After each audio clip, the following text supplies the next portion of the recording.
Quando um adulto para de se comunicar, a polícia demora a responder. Isso é especialmente verdade para uma mulher que alugou recentemente um apartamento em outro país e mora lá sozinha. Foi o caso desta história. Ana Kniazevis, cidadã americana, mudou-se temporariamente para Madrid após 13 anos de casamento. Ela criou um tempo sozinha, para se reorganizar e recomeçar. Em Madrid, ela estava dando entrada no divórcio, fazendo planos para o futuro próximo e mantendo contato com seus entes queridos. No dia 2 de fevereiro, Ana fez sua última ligação telefónica e, no dia seguinte, mensagens suspeitas começaram a chegar de seu número.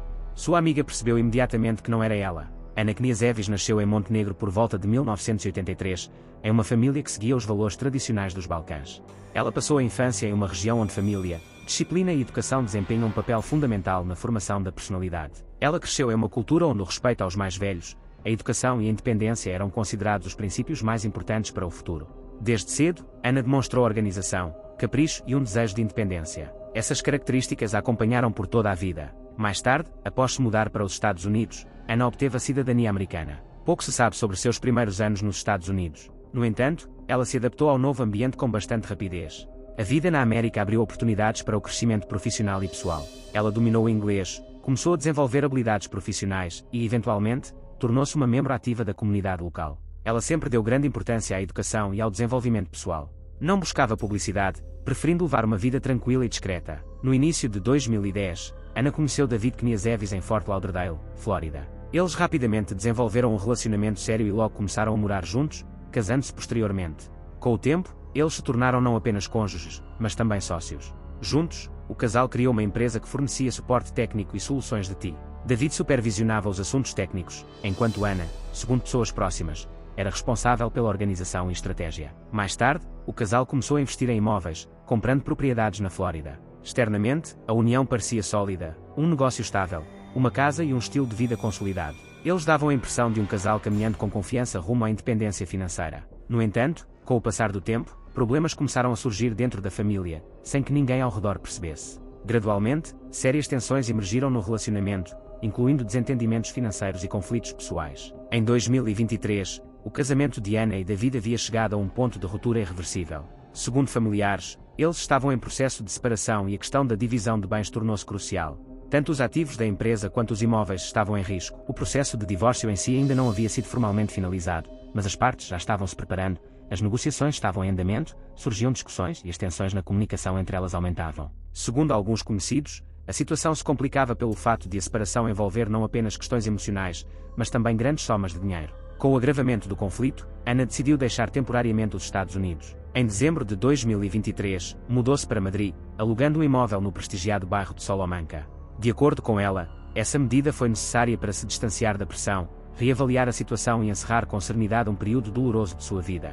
Ela enfatizou repetidamente que não está em busca de um novo relacionamento ou de entretenimento, mas simplesmente deseja reencontrar seu equilíbrio interior. Ao chegar à Espanha, Ana se adaptou à sua vida, terapia, interagiu ativamente com os amigos e até começou a planejar viagens curtas pela Europa. Madrid não era ela, mas uma oportunidade de escapar do conflito que vinha se intensificando na Flórida. Mas apenas algumas semanas depois, sua vida inesperada e misteriosamente interrompida. Após se mudar para Madrid, Ana manteve contato próximo com uma amiga chamada. A comunicação entre elas continuou diariamente, apesar da distância. S.A. morava na Flórida. Elas eram amigas há vários anos e viajavam juntas com frequência. Era com S.A. que Ana compartilhava seus planos, sentimentos e detalhes do seu dia-a-dia. A correspondência entre elas mostra que Ana não se isolou e compartilhou abertamente como estava se adaptando à Espanha. Em meados de janeiro de 2000, elas viajaram juntas para a Áustria. Após essa viagem, combinaram de se encontrar ali. S.A. tinha uma viagem marcada para lá no dia 8 de fevereiro. Antes disso, no dia 5 de fevereiro, Ana deveria viajar para outra amiga. As passagens já haviam sido compradas. Essa viagem era importante para ela não só como uma mudança de ares, como uma forma de participar de uma conferência com uma amiga. Ana do roteiro com antecedência e falava com entusiasmo sobre a viagem. Na noite de 2 de fevereiro, Ana ligou para... Eram cerca de 20 horas. Elas conversaram por mais de 1 hora. Ana disse que ficaria em casa ou não ter planos de sair naquela noite. Falou calmamente, detalhes, tarefas domésticas, uma ida ao mercado e sua rotina diária. A conversa terminou por volta das 22 horas. Este é o último momento confirmado em que Ana está em contato com alguém. Na manhã de 3 de fevereiro, S.A. recebeu uma mensagem de texto estranha do número dela. Dizia: "Conheci um homem incrível. Ele tem uma casa de veraneio a cerca de 2 horas de Madrid. Vamos para lá. A conexão pode ficar instável. Ligo quando voltar.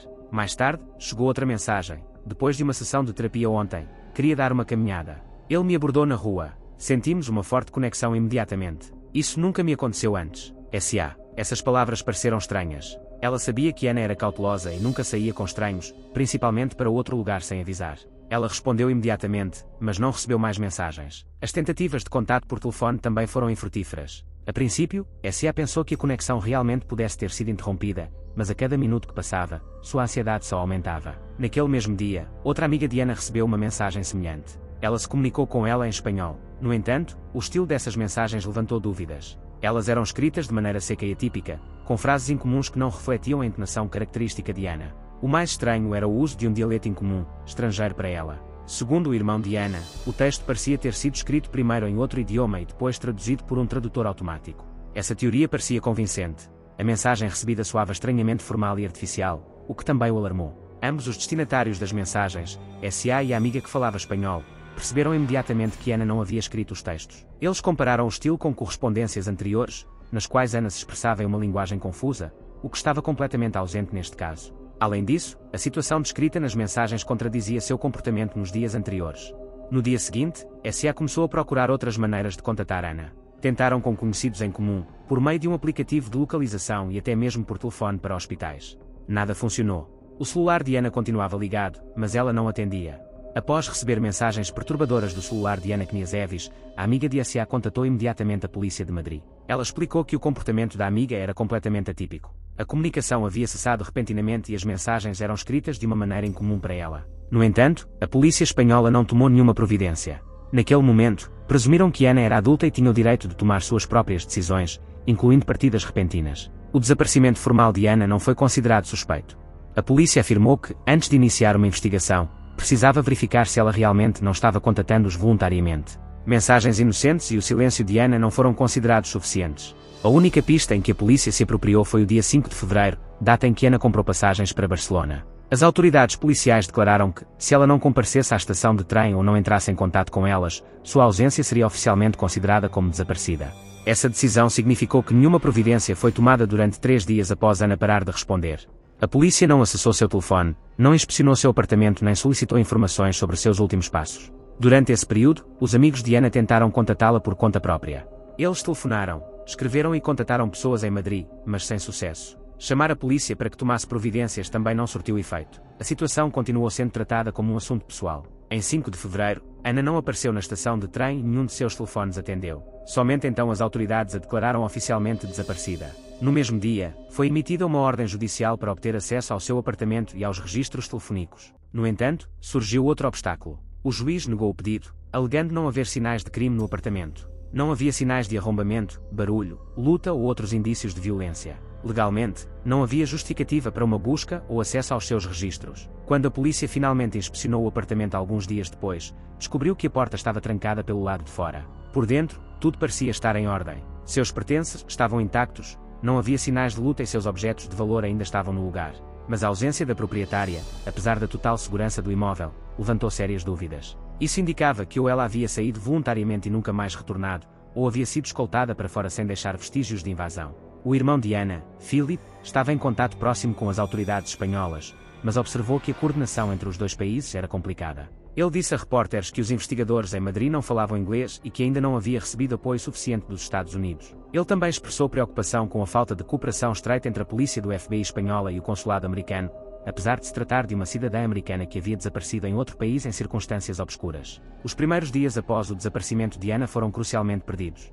O tempo em que novas evidências ainda poderiam ser coltadas, vizinhos verificados e sinais de telefone e câmaras monitorados foi desperdiçado em espera. A posição formal de saída voluntária evitou ações imediatas que poderiam ter alterado o curso da investigação. No quarto dia após o desaparecimento de Ana Kniazevis, funcionários do condomínio onde ela morava forneceram à polícia informações que mudaram a natureza da investigação. Essas informações diziam respeito aos eventos de 2 de fevereiro, a noite anterior à última comunicação de Ana com a amiga. O administrador do prédio relatou que as câmaras de segurança na entrada e na fachada estavam parcialmente desativadas. Isso ocorreu por volta das 13 horas, meia hora antes de Ana interromper o contato com a amiga. Ao revisar as imagens, a segurança percebeu que as lentes das câmaras haviam sido pintadas. As imagens mostravam um homem com roupas escuras e um capacete de motocicleta. Ele se aproximou das câmaras externas e começou deliberadamente a borrifar tinta diretamente nas lentes. Em seguida, entrou no prédio, esperando que alguém saísse para poder entrar.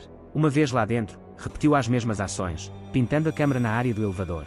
As evidências indicavam que suas ações foram premeditadas. Ele sabia onde estavam localizados os dispositivos de vigilância e como desativá-los de forma rápida e discreta. Funcionários do prédio confirmaram os danos aos sistemas de segurança. As imagens das câmaras foram copiadas e entregues à polícia espanhola. Elas se tornaram o primeiro elemento visual no caso a indicar uma possível interferência. No entanto, devido ao capacete e às roupas escuras que ele usava, foi impossível identificar o homem pelo vídeo. Seu rosto estava completamente coberto e sua complexão física impedia qualquer conclusão definitiva. Apesar disso, os peritos notaram diversas peculiaridades. Os olhos, a testa e a linha da sobrancelha permaneceram visíveis na imagem. Análises posteriores revelaram que a câmara externa desvaneceu-se ao longo de aproximadamente 30 segundos. A câmara interna, um pouco mais rápido. Todas as ações foram precisas e decisivas. Em nenhum momento o homem hesitou ou olhou para trás. Isso também sugeriu que ele sabia de antemão quanto tempo o processo levaria e agiu com confiança. Alguns dias depois, um funcionário do prédio confirmou que o homem apareceu na imagem quando os moradores estavam saindo do edifício. Ele aproveitou-se disso para entrar.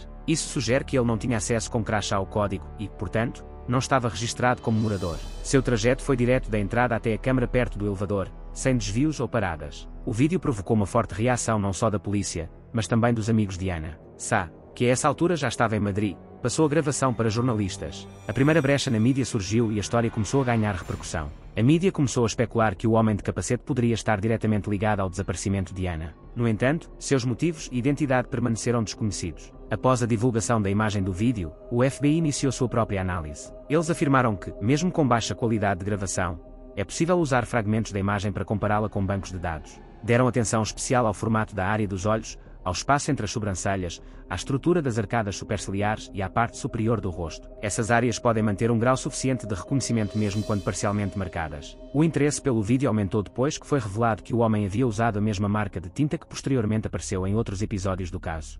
Informações sobre isso serão oficialmente divulgadas posteriormente, mas, nesta fase, a investigação já estabeleceu uma correspondência entre o tipo de aerossol e embalagem encontrada durante as gravações de câmaras de segurança em uma das lojas. Lá, as câmaras registraram um cliente com aparência semelhante à do homem no vídeo comprando a lata em questão.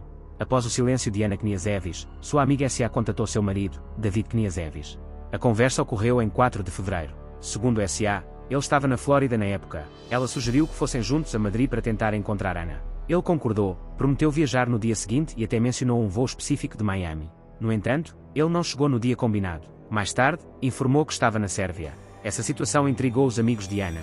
David sabia que sua esposa havia desaparecido em circunstâncias suspeitas em outro país. Ele tinha a oportunidade de ir para a Espanha, mas decidiu ir para a Sérvia. Suas ações pareciam inexplicáveis. Em vez de participar das buscas, ele acabou em um terceiro país onde seus parentes moravam.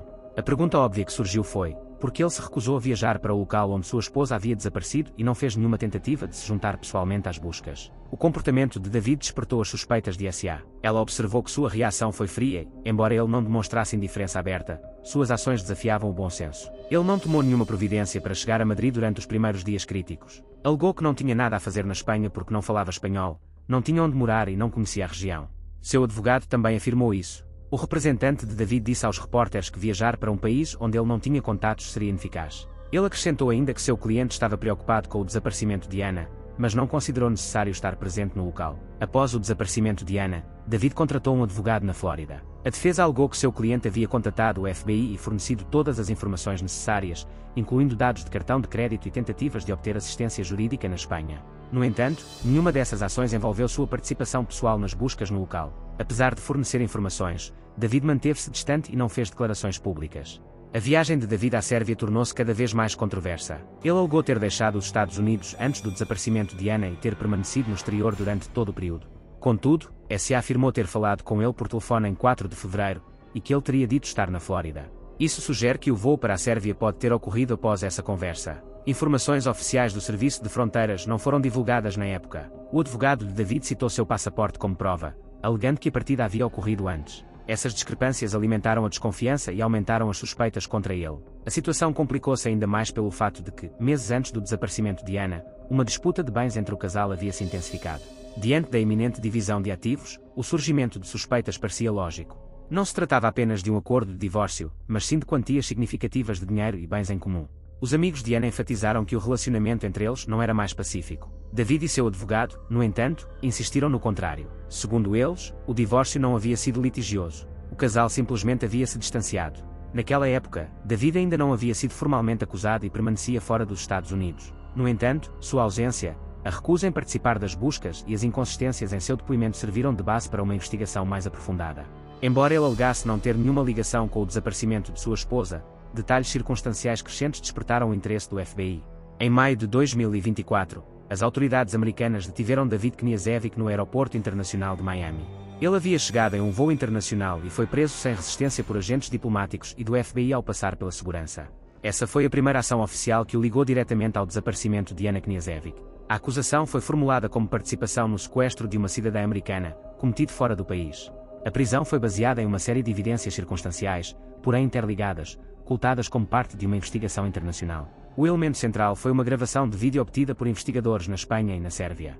Numa loja perto do apartamento de Anna em Madrid, as câmaras de segurança registraram um homem parecido com David comprando uma lata de tinta spray e um rolo de fita adesiva. De acordo com a perícia, uma lata da mesma marca foi usada para cobrir as câmaras de segurança da casa de Anna. Detalhes específicos na embalagem e a cor da tinta também coincidiram. Esse incidente foi considerado evidência de ações preparatórias. Além da gravação de vídeo, os investigadores rastrearam o trajeto do carro alugado por David até a Sérvia. Os dados de GPS revelaram que o carro cruzou a fronteira espanhola e percorreu uma rota que incluía Madrid, depois atravessou o norte da Itália e retornou à Sérvia. A localização geográfica precisa da rota sugeria que o corpo de Anna poderia ter sido transportado naquele carro específico. Uma parada em uma área arborizada no norte da Itália despertou o interesse de investigadores italianos e espanhóis, e uma busca foi realizada na região. Até então, nenhum corpo havia sido encontrado, mas o transporte continuava sendo a principal teoria. Uma gravação em vídeo de uma cena no elevador do prédio onde Anna morava chamou ainda mais atenção. Os investigadores apresentaram um vídeo mostrando um homem com porte físico semelhante ao de David, saindo do elevador com uma mala grande.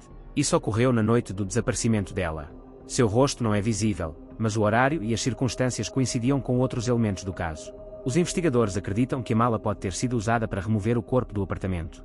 O carro, que ele alugou na Sérvia, foi posteriormente devolvido à locadora. Ao recebê-lo, descobriu-se que sua quilometragem havia aumentado em mais de 5.000 km. Além disso, foram instalados vidros fumê no carro, que não estavam lá originalmente. Essas modificações eram inconsistentes com os termos do contrato de locação e levantaram suspeitas. Descobriu-se também que placas falsas foram utilizadas durante o período da suposta transferência do carro. A polícia espanhola havia observado um carro semelhante na área onde Anna desapareceu, mas não conseguiu identificar o motorista, justamente por causa dos vidros escurecidos e das placas falsas. O FBI relacionou todos esses elementos: a compra de materiais, a interferência no sistema de videovigilância, o trajeto percorrido, o vídeo da mala e as modificações técnicas no carro. Concluíram que a combinação desses fatores aponta para uma ação planejada com o objetivo de cometer um crime e ocultar suas consequências. A redação dos documentos oficiais enfatizava que se tratava de um sequestro cometido em outro país, envolvendo um cidadão americano. Apesar da ausência de um corpo, a promotoria considerou haver provas suficientes para justificar a prisão. David não ofereceu resistência durante a prisão e foi levado para um centro de detenção federal no sul da Flórida. Seus advogados afirmaram que ele havia cooperado com as autoridades, fornecido informações voluntariamente e não tinha intenção de fugir.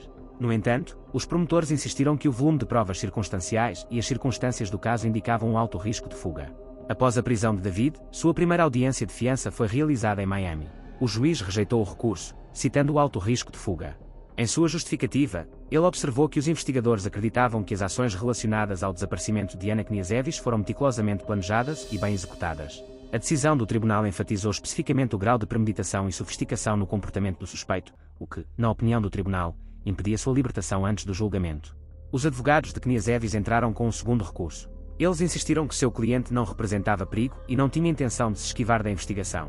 Foi proposta uma fiança substancial, juntamente com tornozeleira eletrónica, proibição de viagens e prisão domiciliar. A defesa citou sua longa residência nos Estados Unidos, a ausência de antecedentes criminais e sua disposição em cooperar com as autoridades. No entanto, o tribunal negou novamente o recurso, citando os mesmos argumentos, o risco de evasão e a gravidade das acusações. O principal argumento da defesa era que David Kniazevic não poderia estar na Espanha na época do desaparecimento de sua esposa. Seu advogado alegou que ele havia chegado à Sérvia bem antes de 2 de fevereiro.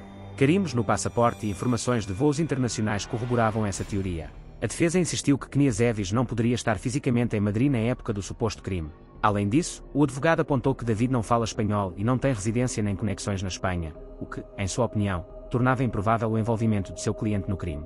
A promotoria discordou categoricamente dessa posição. A acusação argumentou que as provas do caso indicavam um crime meticulosamente planejado. Os promotores enfatizaram que a viagem de Kniazevic à Europa coincidiu com o desaparecimento de Anna. O caso incluía informações sobre o trajeto do carro alugado, a compra de itens necessários e outras ações que indicavam um planejamento prévio. Apesar da falta de provas diretas, a promotoria acredita que o conjunto de evidências circunstanciais aponta para seu envolvimento. Em apoio à posição da acusação, foram apresentados ao tribunal fragmentos de correspondência, imagens de câmaras de segurança, faturas e uma análise do comportamento do suspeito. Foi enfatizado que algumas ações não poderiam ter sido aleatórias. O juiz observou que a acusação se baseia em um impressionante conjunto de provas circunstanciais, formando um quadro convincente dos acontecimentos. Embora o corpo de Ana ainda não tenha sido encontrado, os autos do processo contêm indícios que sugerem a natureza forçada do desaparecimento e o envolvimento de um indivíduo específico. Em resposta aos argumentos da defesa sobre a insuficiência de provas, o juiz lembrou que o tribunal não exige prova absoluta de culpa. Basta estabelecer uma alta probabilidade de risco, incluindo a possibilidade de fuga ou pressão por herança. Diante disso, o tribunal decidiu manter Kniazevic sob custódia. Os advogados anunciaram sua intenção de recorrer da decisão que negou a fiança. O recurso foi encaminhado ao Tribunal Distrital, que está revisando a decisão do Tribunal Inferior. Assim, no início do julgamento principal, David Kniazevic permaneceu em prisão preventiva. Esperava-se que o julgamento fosse extenso, envolvendo especialistas e agências internacionais, e que gerasse grande interesse da mídia. Ao mesmo tempo, a investigação se concentrou nas ligações de David com uma mulher que, segundo o FBI, ajudou a redigir as mensagens de texto supostamente enviadas por Ana em 3 de fevereiro. Sabe-se que ela fala espanhol e já havia contatado David por meio de um aplicativo de namoro. As mensagens, enviadas do celular de Ana, foram escritas em espanhol em um estilo incomum para ela. Pessoas próximas a ela perceberam imediatamente que o texto parecia uma tradução automática. Essa versão foi confirmada por uma avaliação linguística especializada. A defesa insistiu que a acusação não tinha provas diretas. Os advogados enfatizaram que ninguém viu David no apartamento de Ana e que não havia provas de contato entre ele e ela no dia do desaparecimento. Questionaram também a autenticidade do vídeo que supostamente mostrava o suspeito com a mala. Argumentaram que poderia ser outra pessoa e que a identificação baseada em características anatómicas parciais era insuficiente. Além disso, a defesa enfatizou que ainda não há confirmação forense da morte de Ana. Em abril de 2025, foi noticiado que David Kniazevic, acusado de sequestrar e assassinar sua esposa Ana, foi encontrado morto em sua cela em um centro de detenção federal em Miami. Segundo seus advogados, ele cometeu suicídio. Nenhum bilhete de suicídio foi encontrado com ele. Na época de sua morte, Kniazevic estava sob custódia sem direito a fiança e aguardando julgamento. Após sua morte, a família de Ana expressou profunda decepção. O julgamento nunca aconteceu e o paradeiro do corpo de Ana permanece desconhecido. A família acredita que Kniazevic levou para o túmulo pistas sobre o que aconteceu na noite de seu desaparecimento. Obrigado por assistir. Recomendo que você assista a outras histórias igualmente chocantes no meu canal. Clique agora mesmo e não se esqueça de se inscrever. Até breve.